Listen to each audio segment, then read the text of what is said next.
बहुत बहुत धन्यवाद। अब कार्यक्रम को आगे बढ़ाते हैं।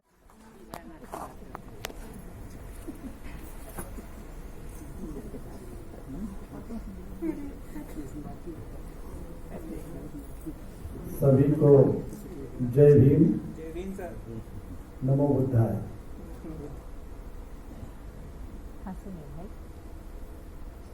सम्मानित मंच, उपस्थित साथियों, मैं समझ रहा था कि ताराचंद जी से भूल हुई। लास्ट में याद आया कि स्वागत कर लिया जाए, और जैसे नाम पुकारा गया, आदरणीय आरती सरोज जी ने कहा कि सिर्फ 2 मिनट बोलना। सही कहा आपने।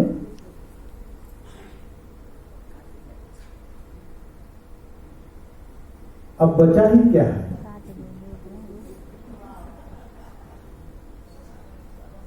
जब बड़े बड़े विद्वान अपनी बात कह रहे हैं तो फिर अज्ञानी क्या कहेगा? जिसके पास ज्ञान ही नहीं, वो तो 1 मिनट में ही खत्म कर दे। तो 1 मिनट में ही कह के बाबा साहब को नमन करें। एक बार जोरदार बाबा साहब के नारे लग जाए। क्या बोलना चाहते हैं? बाबा साहब अमर रहे, बाबा साहब अमर रहे, भगवान बुद्ध की, भगवान बुद्ध की।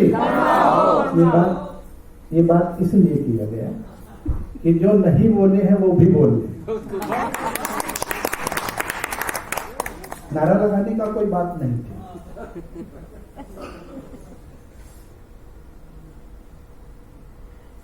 संगीत मंडल ने अपनी बात कह चुके थे, लेकिन जो लोग ये प्रतीक्षा में थे कि मेरी भी बात होगी कि नहीं होगी, मैं बोल पाऊंगा कि नहीं बोल पाऊंगा, इसलिए मैंने नारा लगवा दिया। बाबा साहब डॉक्टर अम्बेडकर के विषय में और तथागत बुद्ध के विषय में विद्वानों ने अपनी बात विधिवत रख दी है।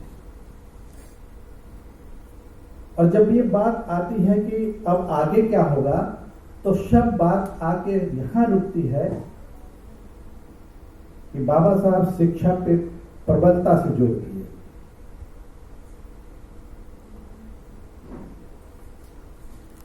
शिक्षा हो और सस्ती शिक्षा हो, और सबके लिए शिक्षा हो, और खास करके महिलाओं के लिए भी शिक्षा हो। बड़े जोरदार बात लोगों ने रखी कि महिला पढ़ने नहीं दिया जाता था। अब तो बाबा साहब के संविधान से महिलाओं को शिक्षा के माध्यम से प्रधानमंत्री, राष्ट्रपति, सारे पद, डीएम, सीएम सब हो गए। फर्क कितना है शिक्षा में, पुरुषों की शिक्षा में और स्त्रियों की शिक्षा में।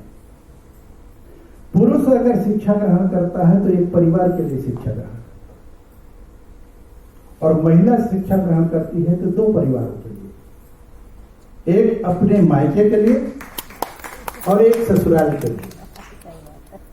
इसलिए सुशोभित होती है, सुसज्जित होती है और अच्छे संस्कार देती है महिलाएं, जिससे बच्चों को और आने वाली भविष्य का पीढ़ी तैयार करती है। तो मैं बहुत कुछ नहीं कहूंगा, इंतजार इतना नहीं करना होगा जितना सोच रहे, नहीं ज्यादा नहीं होगा। शिक्षा पर जब लोग बड़ी उत्तेजना से बात करते हैं तो बाबा साहब को भी दोहराते हैं, बाबा साहब के संविधान की भी बात करते हैं, और कहते हैं कि शिक्षा वह शेरनी की दूध है जो जितना पिएगा उतना दहाड़ेगा। अब प्रश्न उठता है कि यह शिक्षा मिलेगी कहां? जो शेरनी की दूध है वो कहां मिलेगा जिसको पीने के बाद दहाड़ेंगे? तो उसका उत्तर यह है कि बुद्ध, पेरियार, सावित्रीबाई फुले, संत गाड़गे और बाबा साहब डॉक्टर अम्बेडकर के इतिहास में उनके लिखे हुए विचारों में मिलेगा। उस शिक्षा की बात है जहां से आप दहाड़ पाएंगे।